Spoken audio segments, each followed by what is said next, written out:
फूल शहजादी को तीर चलाना, शिकार करना सिखाया गया था और उसने आला तालीम हासिल की थी। बादशाह बिलाल भी अपनी बेटी का ब्याह करवाना चाहते थे। उन्होंने वजीर को बुलाकर अपनी बेटी के रिश्ते की बात की। वजीर कई रियासतों में घूमा, मगर फूल शहजादी के बराबर तेज ज़हन कोई राजकुमार न मिला। घूमते घूमते वो बादशाह की रियासत में पहुंचा। बादशाह को अंदाजा हो गया था कि दूसरे मुल्क का वजीर शायद बादशाह बिलाल की बेटी के रिश्ते के लिए ही आया है।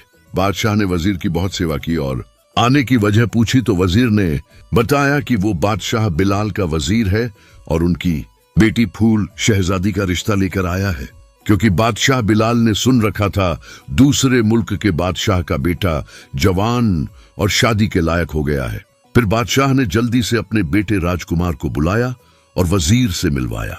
वजीर राजकुमार को देखते ही बहुत खुश हो गया और फूल शहजादी का रिश्ता पक्का करके अपने मुल्क वापस चला गया।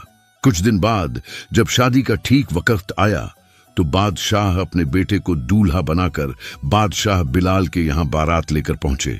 बादशाह बिलाल ने उनका खूब इस्तकबाल किया और अपनी बेटी फूल शहजादी का ब्याह राजकुमार से करा दिया। शादी के बाद बादशाह अपने बेटे और बहू को लेकर घर वापस आया। फूल शहजादी राजकुमार के साथ बहुत खुश थी। वक्त गुजरता गया। एक दिन मल्लिका ने बादशाह से कहा, बादशाह सलामत, अब हमें महल की सारी जिम्मेदारी अपने बेटे को सौंप देनी चाहिए।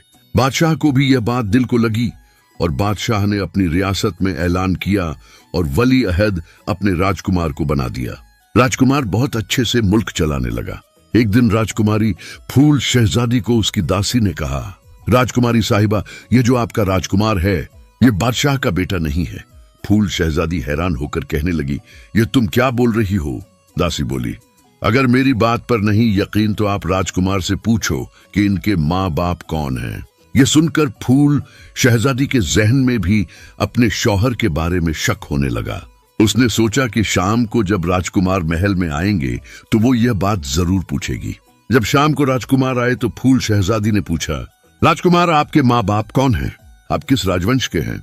यह सुनकर राजकुमार का चेहरा काला पड़ गया। वो बोला, यह कैसा सवाल है? क्या तुझे नहीं पता मैं बादशाह वीर का बेटा हूं? लेकिन फूल शहजादी नहीं मानी और कहने लगी, सच कुछ और है, बेहतर यही है आप मुझे सच बताओ। उसने राजकुमार को उसकी माँ की कसम दी। राजकुमार अजीब कशमकश में पड़ गया। उसे लगा कि किसी ने फूल शहजादी के दिल में यह शक डाला है। राजकुमार ने बहुत समझाया, रानी यह बात मत पूछो, गलत होगा, नुकसान हो जाएगा। मगर फूल शहजादी नहीं मानी।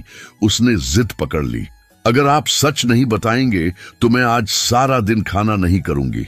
राजकुमार सोचने लगा कि अब उसे सारी बात बतानी ही पड़ेगी। राजकुमार ने फिर कहा, रानी अभी भी वक्त है, मुझसे यह बात मत पूछो वरना बहुत पछताओगी। लेकिन फूल शहजादी जिद पर अड़ी रही।